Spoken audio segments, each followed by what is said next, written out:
If you think you could never be vegan, you're in the right place.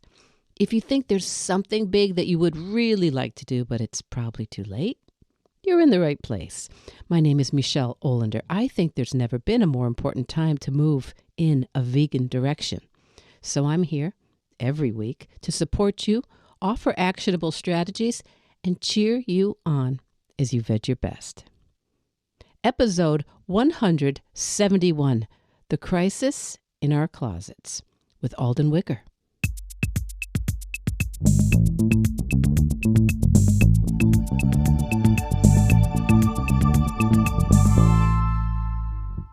Welcome back, my Veg Your Besties. How's it going? Anyone feeling, overwhelmed?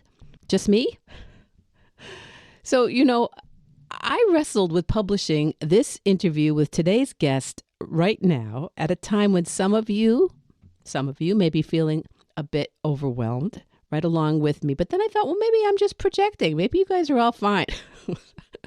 So in some ways, I think it might actually be the perfect time to take 30 minutes or so to listen to today's guest, journalist and author, Alden Wicker. Listen to Alden here today before you buy another item for you or someone you love. Alden Wicker is the founder and the editor-in-chief of ecocult.com. That's ECOCULT, ecocult.com. And that's a website dedicated to helping consumers learn about the many hidden toxins, environmental and health concerns in the clothes, the fabrics, and the materials that we live, sleep, and sweat in. I mean, literally, a crisis in our closets. A journalist and author, Alden Wicker has done extensive research into fashion and sustainability, and Alden writes about why we should care about fast fashion, what ethical fashion even means, and how we as individual consumers can make more environmentally responsible choices without thinking it's all up to us to fix. In her new book, To Die For, How Toxic Fashion is Making Us Sick and How We Can Fight Back, Alden addresses the hidden dangers of the fashion industry, particularly focusing on the toxic chemicals in most of the clothing that we have access to. The book was released in June of this year, and it has in many ways been likened to Rachel Carson's A Silent Spring for the Wardrobe. It's an expose of the largely unregulated and in many cases harmful chemicals in our clothing, and the rise in various health issues like autoimmune diseases, infertility, asthma, eczema, and conditions like multiple chemical sensitivities. So far from being a downer, I actually think you're going to be riveted by Alden's work and her knowledge and what she's putting into the world. So don't be overwhelmed. Don't be overwhelmed. Just listen. Knowledge is power. And I'll catch you on the other side. Alden Wicker, journalist, author of To Die For, DYE. Welcome to Veg Your Best. Thank you so much for having me. Well, it's a delight. I learned about you not that long ago, and I kind of debated with myself whether you would like to be on the podcast, whether it would work for you, and whether it would be interesting for my clients and my listeners. And I'm for sure thinking yes, because I just told you when I went vegan, one of the main realizations for me was like, oh my gosh, what else am I not seeing? And so when I saw your work, your book, To Die For, DYE, I'm going to say it again, about toxicity in fashion and in clothing, I was like, oh, wow, I need to know all about that. So tell us, Alden, tell us a little bit about what brought you to the journalistic magnum opus that is To Die For. Yeah. Thank you for all those kind words. So I've been writing about fashion sustainability, as well as ethics for over a decade now, both freelance for places like New York Times and Wired and Vogue, but also for my own website, ecocult.com. And I had been writing a lot about the toxins that are in things like cleaning products and beauty products, right? Like we all know about clean beauty. But fashion was sort of set apart from that because it was like, oh, well, you don't eat your clothing. This is something that you should care about because it's affecting garment workers or these rivers. But it was all sort of over there, right? Affecting people on the other side of the world in Bangladesh or Morocco or Ethiopia. And so that was kind of the view I had about it. And in 2019, a radio show got in touch and they said, we would love for you to come on the show and comment and tell us a little bit about why Delta Airlines attendants are suing Land's End, who made their uniforms, because they said their uniforms were making them sick. And the reactions that they were having were horrifying. So it would start with a rash that would become so bad that it would bleed. Also coughing, crusty eyes and blurry vision. Some flight attendants started losing their hair. Some went bald. Some of them had to be taken off the plane and taken to the ER for various allergic reactions. Some would have racing hearts or become so fatigued that they couldn't, even get up the stairs when they got to the airport. And so this wasn't just happening at Delta, as I found out. It first happened at Alaska Airlines when they introduced new uniforms. Then it happened at American Airlines. And then it happened at Southwest. And it's still happening at Southwest. Southwest has not switched out the uniforms the way these three other major airlines have. So when I got that invitation, I actually declined because I didn't know what was going on. I'd never heard of fashion, A, having toxic chemicals, B, having such toxic or hazardous chemicals that it could make you sick. And so that set me off on this journey. And 4 years later, and it culminated with the publication of my book, where, I was looking at, okay, so what happened with these uniforms, but also if these mostly women, some gay flight attendants are having such horrendous, acute, clearly linked to the uniforms reactions, what's happening to the rest of us? Is this something that we need to be concerned about, just regular you and I? And the answer is yes, it is happening to the rest of us in ways large and small, linked to acute reactions, dermatitis, rashes, eczema, but also chronic health issues like cancer, autoimmune disease, allergies, asthma, all of these different things that sort of mysteriously have been going up.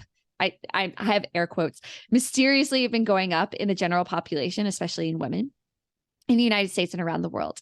So that's how I got to this point where my focus is really on this extremely undercovered and hidden part of the fashion industry, which is what is happening over there in Bangladesh, in India, in China, is affecting us over here when we buy these pieces of clothing. Well, and reading your book is just amazing that you were able to find out what you were able to find out, because it is actually very hidden. It is almost impossible, right, to find out exactly what chemicals we are putting on our bodies through our clothing.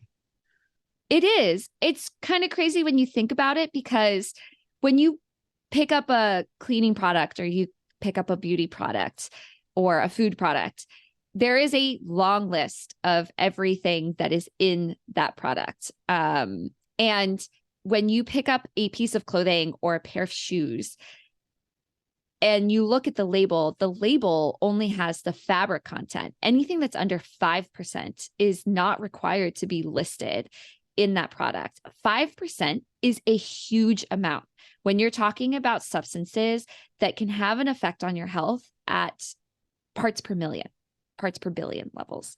So even if you somehow find out, and there are ways to find out, a lot of people don't know about them.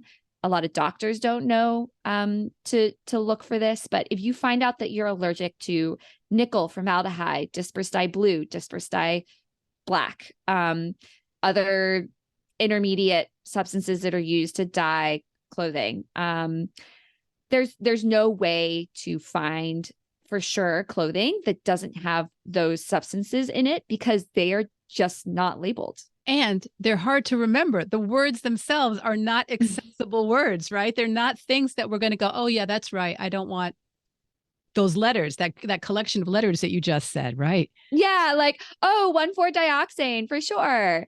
But some of them we do know, and yet they're finding their way on our clothing, and they're not labeled. They're accidental contaminants, or they're just not, like, they're not tested for. So we know that mercury is a heavy metal that's bad for us. That's been found in clothing. Arsenic, phthalates, BPA, and other bisphenols, which are endocrine disruptors, hormone disrupting chemicals. Chromium, we know that's bad. PFAS. PFAS, some people are aware of it, some people are not. It's been in the news lately. For listeners who aren't aware, PFAS, PFAS is what it's called, is a class of extremely toxic chemicals that are used in clothing for water and stain repellency, sometimes like quick dry properties. And they've been definitively linked to various types of cancer, reproductive harms, birth defects, immune suppression, obesity, basically cancer and anything that's regulated by your hormonal system, essentially. And that's one of those forever chemicals, right? Forever chemicals. Yes, exactly. Yeah. Forever chemicals, because they just never go away. Mm-hmm. They accumulate in our bodies. They accumulate in the environment. They accumulate in the Arctic, in Arctic animals. They're extremely hazardous. There have been some lawsuits around these, in the drinking water, but also thanks the period panty brand, this year settled a $5 million lawsuit because PFAS was in high amounts in its period panties, which was found by a researcher in Notre Dame. And we don't want that down there in our most intimate area. It's a special irony that, like, women are so concerned at this point around healthy hormonal regulation and all the reproductive harms that we suffer around painful periods, endometriosis and everything. And then it's on our period panties. No, in this vascular, warm place close up to us where some people may not realize how many medications we do take now through dermal patches. Different people have different dermal, because it is an area of our bodies that is absorbing all the time. It's absorbing whatever's on it. And it is, I think we kind of think our skin's this like exterior. Yeah. Yeah, exactly. And there was research that actually this isn't in the book because this just came out a couple of weeks ago, where a researcher was looking at what happens when we sweat, especially in synthetic fabrics that have hazardous finishes in them. And that sweat draws those hazardous substances out of the fabric and deposits it on our skin. This research was specifically looking at flame retardants, and flame retardants, this is the one bright spot. Flame retardants aren't in normal, non-professional, non-performance safety clothing. Just, it used to be in children's pajamas a while ago, but it's not anymore, thank God. But this research shows that sweat is a really effective way to get whatever's on and in synthetic clothing and other fabrics onto your skin.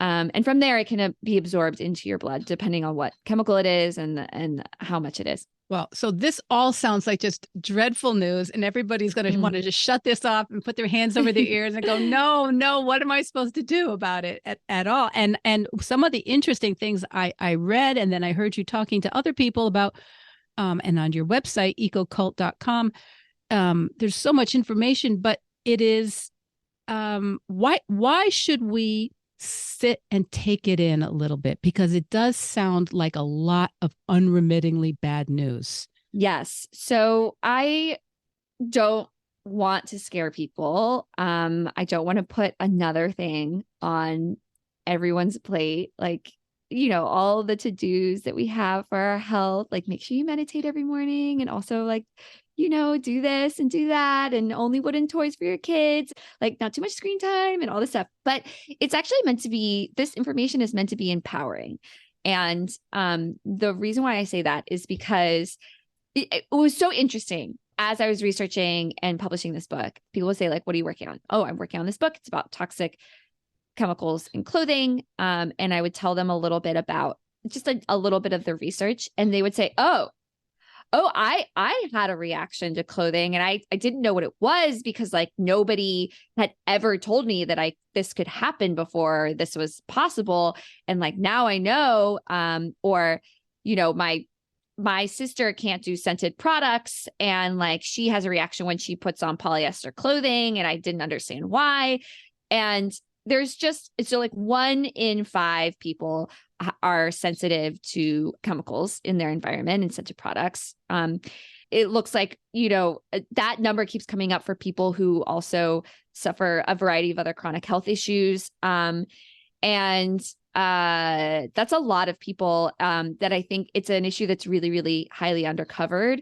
And once you see it, you can't unsee it. And so if you're somebody who has skin problems, and I'm saying like eczema or rashes or like occasionally hives mysteriously coming out of nowhere, or even if you break out on your body, like if you have back knee or butt knee, I'm telling you that like, even if you've tried everything, which a lot of people have, right? They've cut out dairy, which benefited me. I cut out dairy, and like that made my skin a lot better, talking from a personal perspective. But have you tried switching out your clothing to natural fibers? Because that could be the thing. That could be the final key to unlock better health for you, or reduce the amount of chronic health issues or reactions that you're having. And it can be really hard to make that connection, because a lot of times, okay, first of all, again, nobody's told us that this is a thing, right? So if you go to your dermatologist and you say, I'm having terrible skin issues, they'll say, what soaps are you using? What lotions are you using? What detergents are you using? What cleaning products are you using? But they're not going to say, what are you wearing? And I know this is true because I spoke to a group of doctors who said, yeah, we heard you on the radio and you're right. We're not asking, come tell us about it. Like what's going on here? And then the other thing is, I've heard from, this is all anecdotal, but I've heard from a lot of people who figured out it was their clothing, that the rashes appear 3 days later. So you put on an offensive piece of clothing, and 3 days later you develop a rash. And so it's kind of hard to like connect it to that thing. So it's kind of like, you know, you if you go on an elimination diet for your health, and you cut out everything and then you start adding things back in.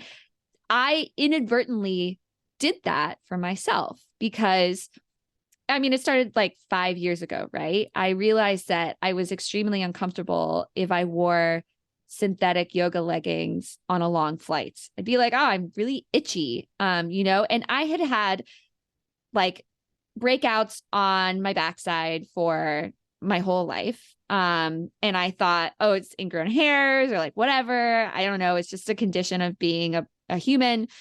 And so I started buying 95+% cotton leggings to wear when I travel.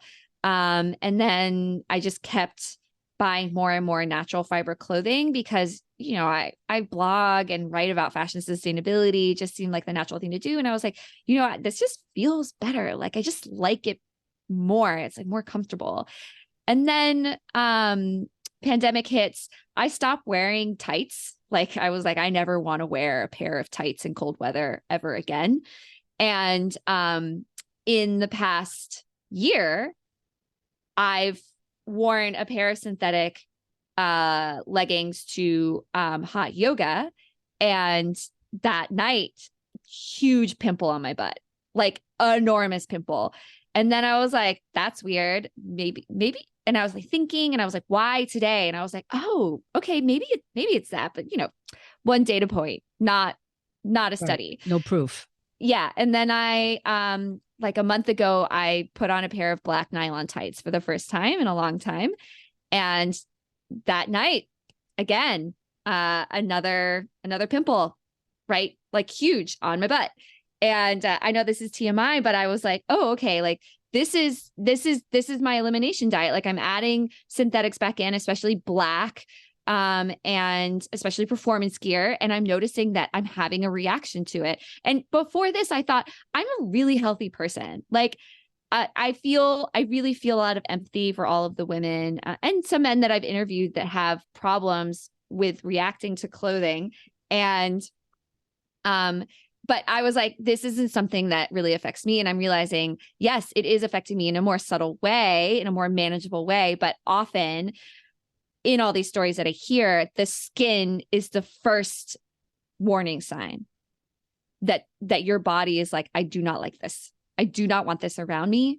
And then if you don't address that, if you don't honor what your body's telling you, it spreads. And I think so many of us who have a child, a grandchild, a friend who's had chronic dermatitis, this kind of nonspecific dermatitis, we've often been told to look at our stress and at our emotional state. Are you sure you're not just anxious? Yeah. You know, which does exist. It is a thing. It is a thing. But, sometimes along with that concern about our stress and our anxiety might be what we're rubbing up against for hours a day. Even sheets and our bedding and these sorts of things have all kind, like you were talking about the chemicals that are used for wrinkle resistance.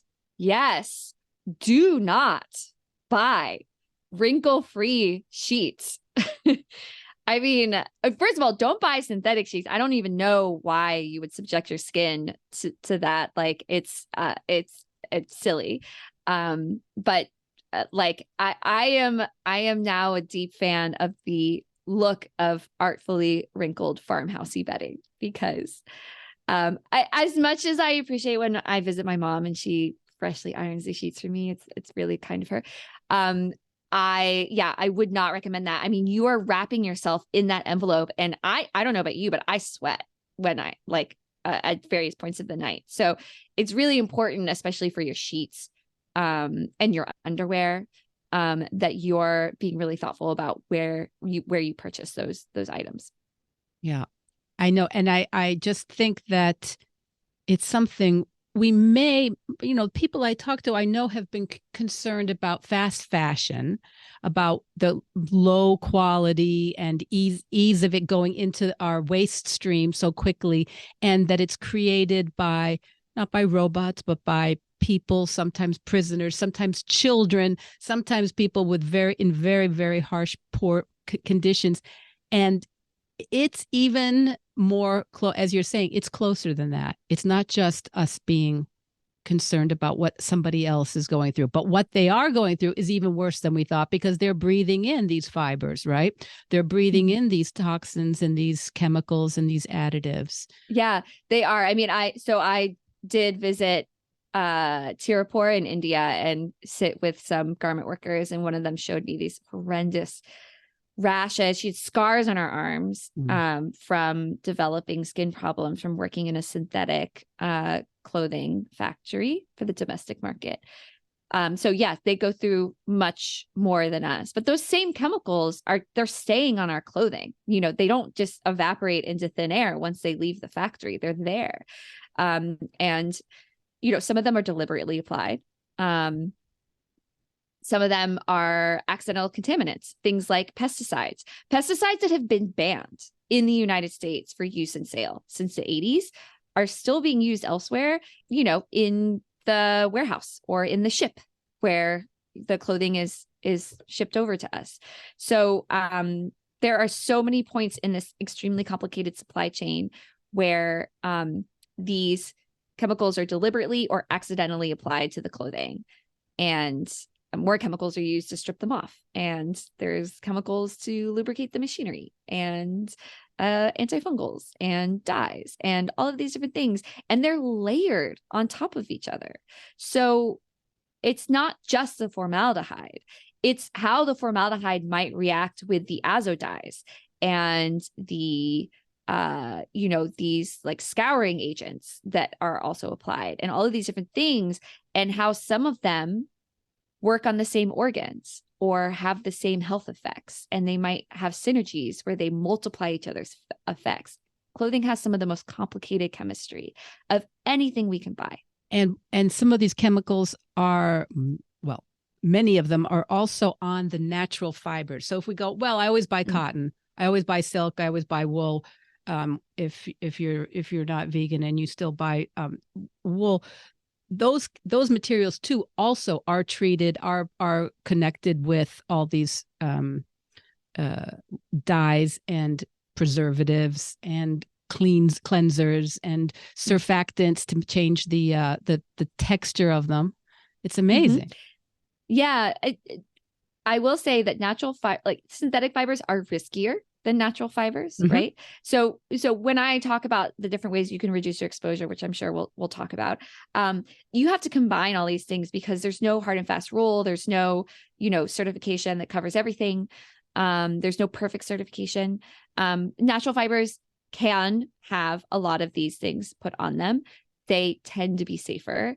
But another thing that I think is really important for your audience to know is there has been a lot of cynical exploitation of the very passionate vegan fashion community to sell extremely toxic synthetic materials that are very cheap for a markup. So when I'm talking about things that are labeled as vegan leather, often those are PVC, especially if they're very cheap. PVC is the most toxic plastic on the market. It has vinyl chloride. That's the vinyl chloride and the polyvinyl chloride. And vinyl chloride will off gas from the PVC over the full lifetime of the product. So, and vinyl chloride, if people don't know some context, vinyl chloride is a chemical that was in the Ohio train derailment this summer. And it's just extremely toxic. And then, they burned it off and it created dioxane and all these things. So it's not good. Also, PVC tends to contain the plasticizer phthalate, or a type of phthalate. And phthalate is a hormone disrupting chemical. So that means it is interrupting all of the processes of your body that are governed by hormones. So not just your reproductive system and your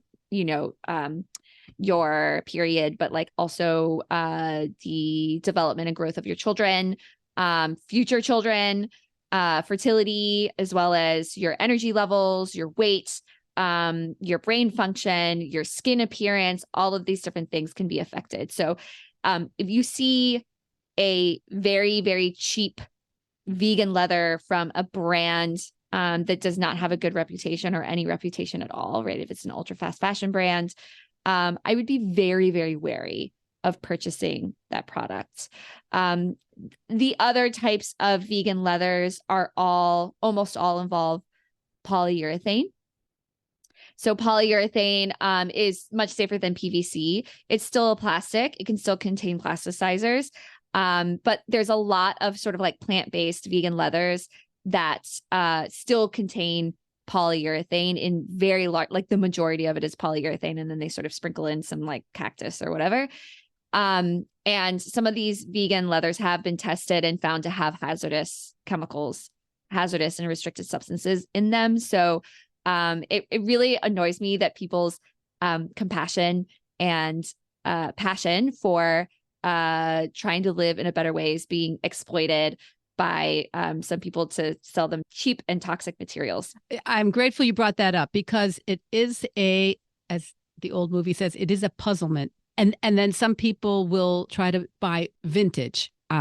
For me, at my age, I just try to keep everything I already have. This is my one thing. I'm like, because I've tried to. There was a cork purse maker that I was trying to communicate with them. I said, "Is it just cork, or do you like mix the cork into a slurry?" Or it's just, and I could not get an answer. To me, if you can't get an answer, we just need to assume that it's not something I'm going to want to hear. And they just, it's possible the person who owns the company doesn't really know. Yeah. I mean, there's a lot of entrepreneurs who just want to make a good product and they're not chemists, and that's okay. They just don't know how to answer. Yeah. Yeah. Cork is usually pretty good. It's usually just cork with a fabric backing. So no problem there. That's good to know. But all of the plant-based leathers, almost all, there's one exception, which is Miram by Natural Fiber Welding. That is 100% bio-based, vegan product. I have a couple things with it. It's great. Love it. Love the founder. Awesome. Super transparent.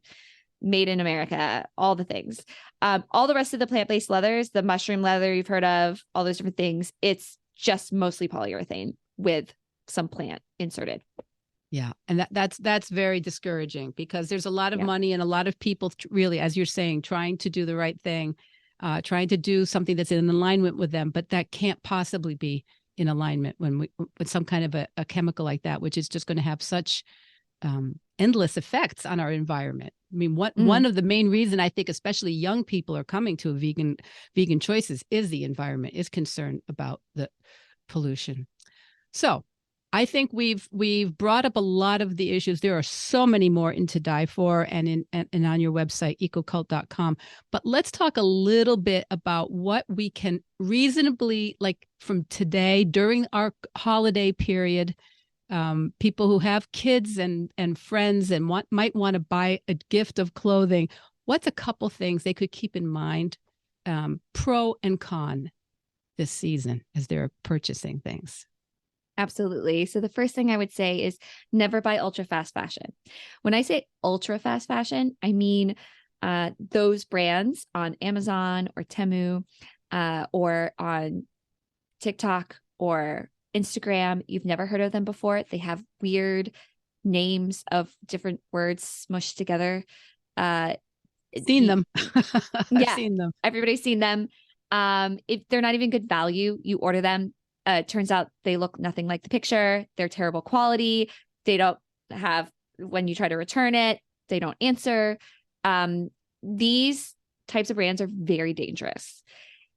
There's nobody looking out to make sure that they are safe. So the reason why I say ultra fast fashion brands, there are fast fashion brands that have extremely good chemical management programs. H&M is one of them. Vans is another one. Zara. These are all fairly affordable. Hanes. There's Levi's. We have a whole list on EcoCult of the safest affordable brands, and that you can just get at the mall. And they spend millions of dollars testing things. They work closely with their suppliers in trustworthy partnerships. They're doing a lot. They're concerned, and they're making sure that toxic products aren't making it onto the shelves. If you order from a brand that you've never heard of and that is the cheapest possible thing, I guarantee you they do not care. And that means the factories don't care either. And contaminants are sneaking into your products. And it could be, it's just really dangerous. So that's my first thing. Like I said, natural fibers tend to be safer than synthetic fibers. Avoid performance products and marketing promises. So if it promises to be anti-wrinkle, anti-odor, quick dry, especially stain repellent, water repellent, if it's a fabric that has a trademark name, not only is it probably achieved with a hazardous finish, they're probably upcharging you just because of this like performance thing that might not actually benefit you at all. So I would avoid that as well. And then what else would I say? Like try to wash anything new that you buy before you wear it. Also look for labels, Blue Sign and Okotex, Oekotex.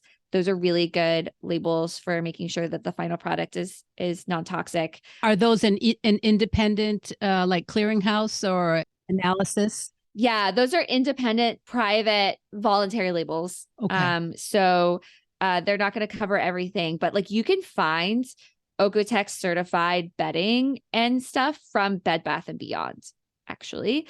And then you can go to ecocult.com and you can find lists of brands that have really strong chemical management programs as well.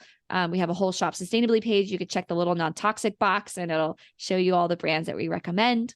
And yeah, I mean, those are a lot of different things that you can do. And I think combining those strategies will reduce your risk of exposure by a lot. Oh, and also, if you see the California label, you know, this is known to the state of California to have hazardous substances, believe it.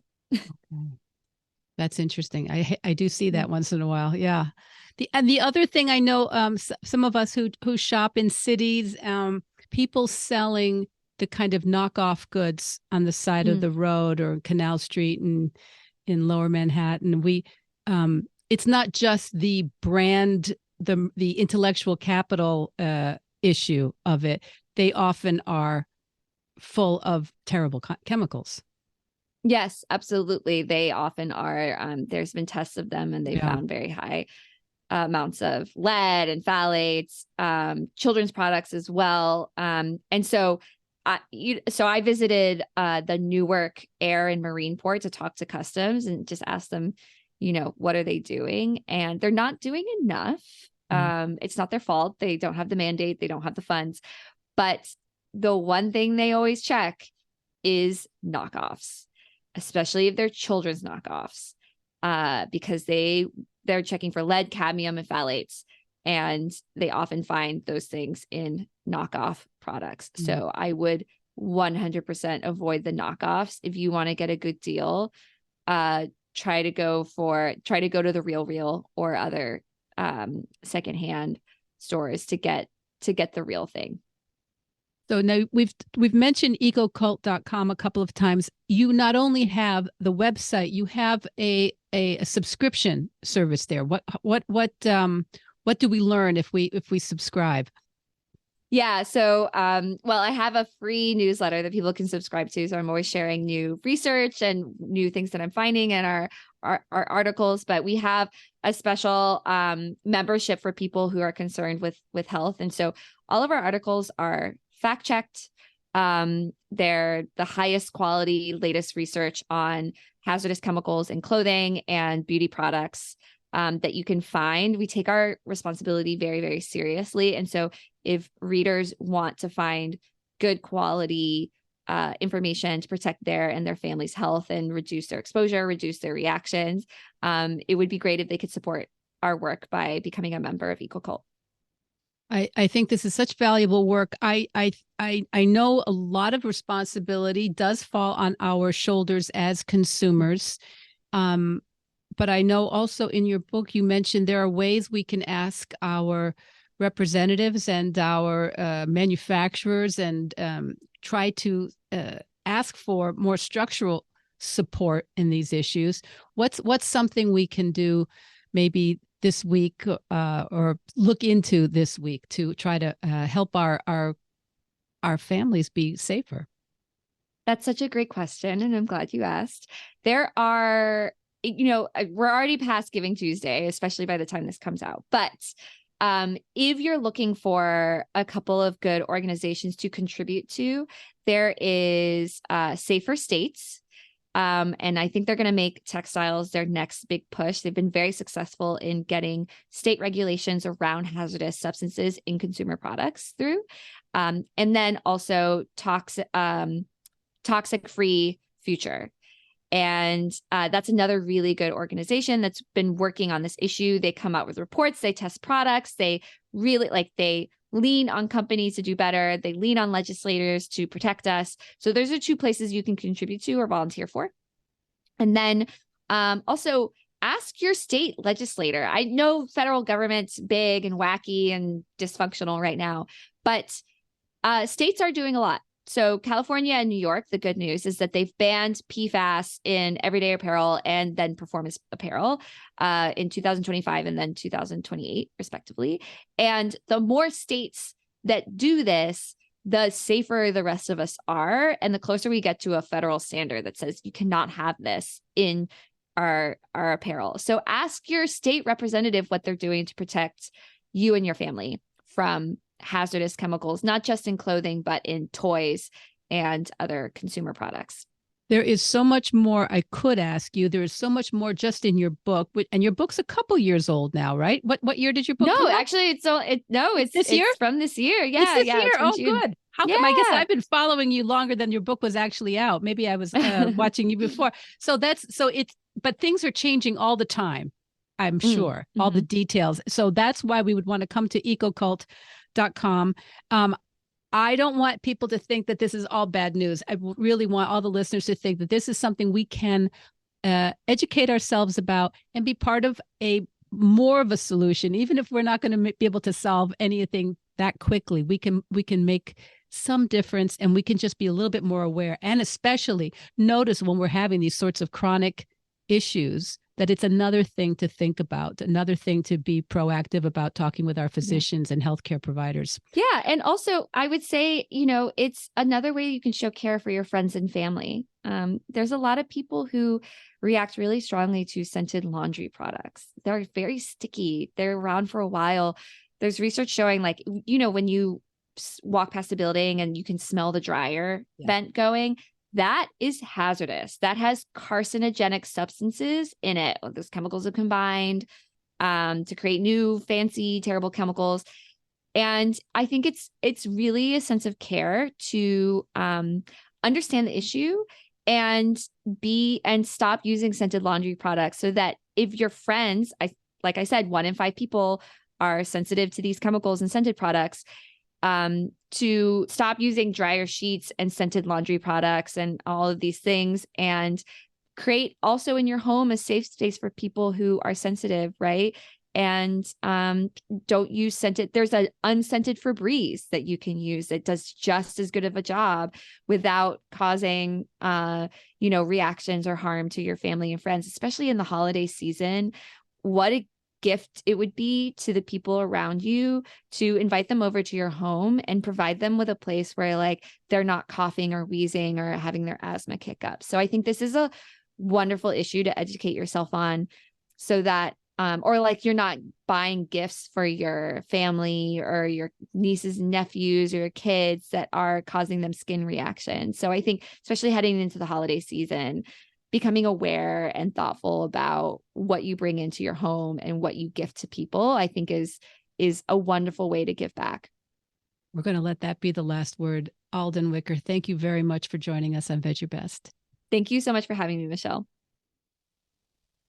So, what did you think of Alden Wicker? I know it's a lot. And like many of the things, we can sometimes wish we didn't know, right? We can just think, oh, put your hands over your ears and blah, blah, blah, blah, blah, blah. I didn't hear you. But if, like me, you actually kind of half knew this to be true, I hope you're going to feel ready to make a few changes this season in what you buy. Maybe you'll feel a little bit more supported in opting out of some of the choices you actually know aren't great for you and your family.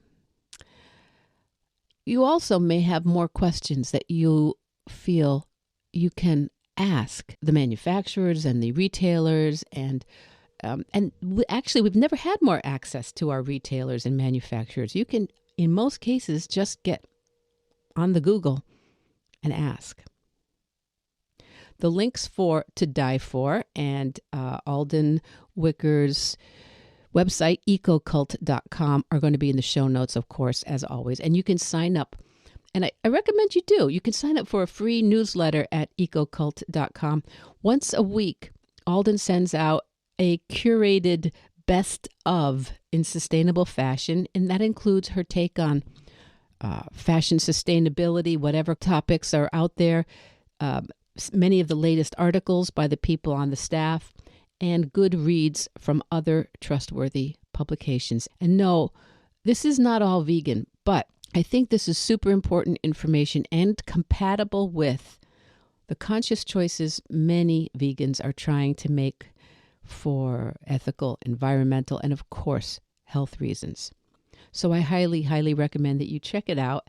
At least take a look at some of the research and some of the reporting. Super important. And if you find it as valuable as I do, you may even want to subscribe to the premium list on ecocult.com to help support the work Alden and her team are doing. Okay, kids, get out there. I know a lot of things are all converging at once on our calendars, but ultimately we do. We have a lot more control than it sometimes feels like. We can opt out of a lot of the frenzy. We can. We can, right? I'm asking for me. Okay. In the meantime, veg your best. Veg Your Best podcast production, music, and editing by Charlie Weinshank. Thanks, Charlie. Before you go, it would mean so much to me and the Veg Your Best team if you would hit subscribe, leave us a 5-star review, or share with someone you think might be interested. Something about algorithms, it helps bump us up a little in the rankings, and that's the best way to help others find the podcast and for us to find our audience. So, until next week, make it easy and veg your best.